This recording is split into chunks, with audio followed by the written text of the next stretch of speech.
morning, good day mga kautoy. Welcome back to my channel. Kung di pa kayo nakapag-subscribe dito, sana mag-subscribe na po kayo. Ang topic sa vlog na ito ay ang mga halaman sa ating bakuran na akala natin walang pakinabang pero meron pala, malaki pala pakinabang. Pag-usapan natin paano yun. Tara, sama-sama.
Po mga kapas, mga kautoy, balik po tayo.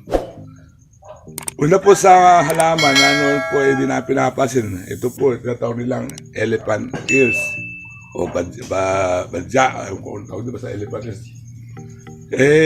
Sa unang nung po dati, matagal na po dito, tumataas po yung malaki, tinatapos na namin, marami dito yan. Hindi na pinapansin. Until dumating ang panahon, nakakita ko sa mga YouTube, mga vlogger. Unang, may mga nag-post, kalating milyon daw, kung ano, mga sismis po, hindi ko lang totoo. 30,000, ito 20,000, ang puno.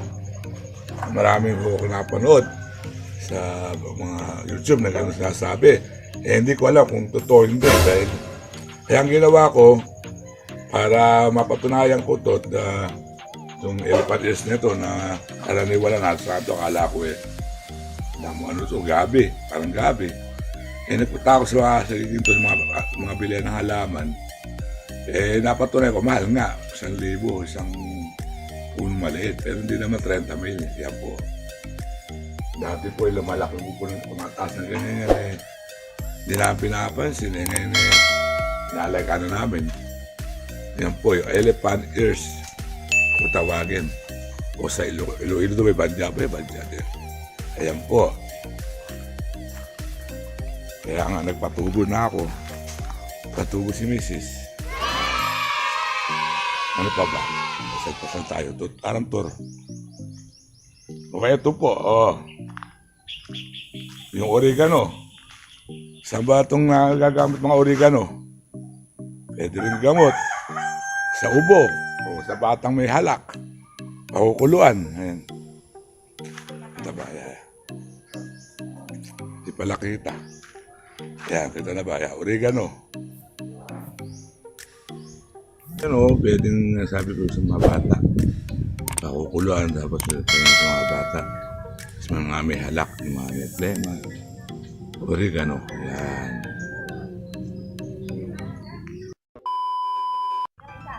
Magtutur pa tayo. Subukan naman natin dito ibang halaman na dati tinatapak-tapakan. Nahawang ko. Yung pala may pakinabang. Kailan ko lang natuklasan Hindi ko kasi ako eksperto. Disclaimer lang, di po expert sa halaman. Akin lang po nakakita sa mga Facebook, sa YouTube, sa mga social media. Sa mga halaman na dati tinatapas ko, tinahawa ko, hindi po ako aware. Akin lang po nakakita at may mga sa Facebook at sa mga itong tinatawag na insulin plan. Naku po ito pala, nabibili rin pala, mahal. Kaya ko lang po nalaman, meron po nanghingi sa amin, nanghingi ng mga teacher, mga kapitbahay. Ang sabi, ano po ba insulin plan? Ito daw ay pwedeng gamot sa mga may diabetes. Paano po ako magiging gamot? Ito palang insulin plan na dati sa tabas kasi parang tubo malaki. Ito pala, hindi nga nguyain. Hindi ko na, adot na lang kung nakukulang pa sa minunguyaron ng mga may diabetes. Effective that, marami ako na kausap. Na effective to, ayan, insulin plan. Mataas po siya ang dahon niya. Parang dahon ng, marami po dito sa amin dati. Hindi ko nga po pinapansin, mga kapabs, mga kautoy. Yung pala, laki pa kanaba, kaya ngayon naglipat na kami ni Macy sa paso. At dumami. Yan. Insulin plan. Insulin plan to, Yan. Kautoy. Mga paps. Marami itong, lahat naman ito may pakinabang talaga. Kailan dati, hindi tayo masyadong aware. Dahil hindi natin alam. Mula lang po nung magkaroon ng pandemic, nawala ng mga tayo nag-stay sa bahay, nagilibangan po nilang isa po sa libay pagtatanim ng halaman. So, hindi ko alam, may mga pakinabang pala sa ating buhay.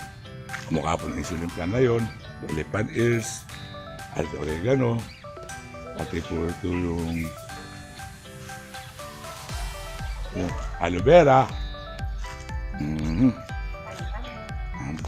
Nahanap pa ho tayo dito ng mga halaman na dati tinatapak-tapakan lang. Pasensya na kayo, kagalang bagay, medyo maputik okay, mga kaupaps, kautoy, balik tayo. Isa pa dito, ito yung yayayan. Hindi parang bunga na lansones. Yayayayan. Na dati po, hindi ko pinapansin ito, pinuputol ko pa tata. Dami dito sa bakuran Ito po, ang tangan-tangan. Ayon po sa mga napanood ko sa YouTube at sa mga sa social media at sa iba pang mga Ito pala tangan-tangan ay gamot sa mga nilayuma na tinatapal. Yan, marami doon kasi. Bukod doon, marami po nangyayari sa mga kapitbahay. Mataas po siya. Ang daw po niya parang ay finger na may bunga. Tangan-tangan po. Tinatapal daw po. Sa mga may rayuma, mga satang kalamnan. Lalo po yung mga may edad. Yan. Tangan-tangan. Hindi po ito. Ito po ito suha Nalatak mo ng kawayan. Sa tuse nga lang, madalas na putulit. Mga putulin na rin namin dahil may bahay na po pinagawa ang anak ko rito. Malaki po pakilat na rin nangingisangan. Tangan-tangan. Yun po ito, na-picture ko na po nung nakaraan. Ito naman po yung bayabas. Inulit, ko na. Tunda naman ng bayabas. Ginagamit naman din pag nakukulan sa mga nagtatae. Tapos mga bagong panganak. Nakakalimutan ko sabihin nakaraan. Napakulan, pinapainom pala ito, pinapaligo. So marami pala mga papakinabang. Marami po dito mga halaman, hindi ko na alam ang tawag. Pero ngayon, dahil nga sa napapat sa YouTube, hindi ko po alam na ganun pala. Yun, sayang at napapatay. Sa puno na hindi natin pinapansin na nakaraan, itong alagaw. Yung alagaw pala, ang mga daon nito yung usbong, pwede ipalaman sa inihaw na tilapia, inihaw na bangos. Masarap. Marami po mga kaibigan na pinatikim po namin, nagulat din sila. Itong alagaw na to, daon alagaw, may pakinabang din sa ating buhay. Pwede pala siyang ipalaman nga sa mga isda, at saka kung ano pa man. Gagayatin lang po itong usbong. Ayan. Ayan po. Ang pong gabi, akala natin, kung gabi, yung bunga lang ito na yung nasa ugat, ilan ko ugat yung bunga. Hindi na po may pakalabang. Yung palang tao nito, ay pwedeng gawing laing. Ayan, laing. Ayan, may gabi po dyan. Ayan. Po.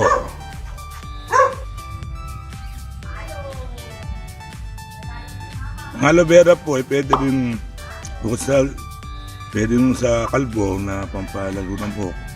Ginagamit din po ito na katas para po pampakinis, pinapahid sa gabi ng mga babae na gusto pumuti pa ang mukha. Yan po. At nagiging po ito, content din po ng mga shampoo, aloe vera. Salay ba? Sabi la. So, nandito lang muna, aloe vera. Ang isang mapayapang umaga. So, yung lahat, ito na medyo bagong gising. Goodbye. Preparing to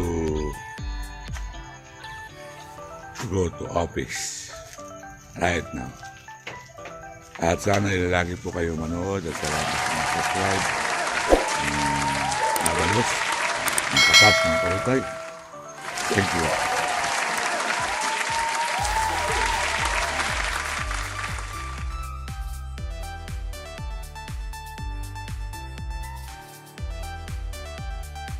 Mga Kautay, mga kapas, marami pang mga punot halaman na nasa kapaligid natin. Hindi lang natin nadidiscover pa, hindi natin nalalaman, hindi tayo aware na ito pala ay malaki pakinatang. So hanggang dito lang mga tol, mga kapams na, Kautay. Please subscribe and pakipindot na rin notification bell para update ka sa mga susunod mga video kahit na maulan. Thank you.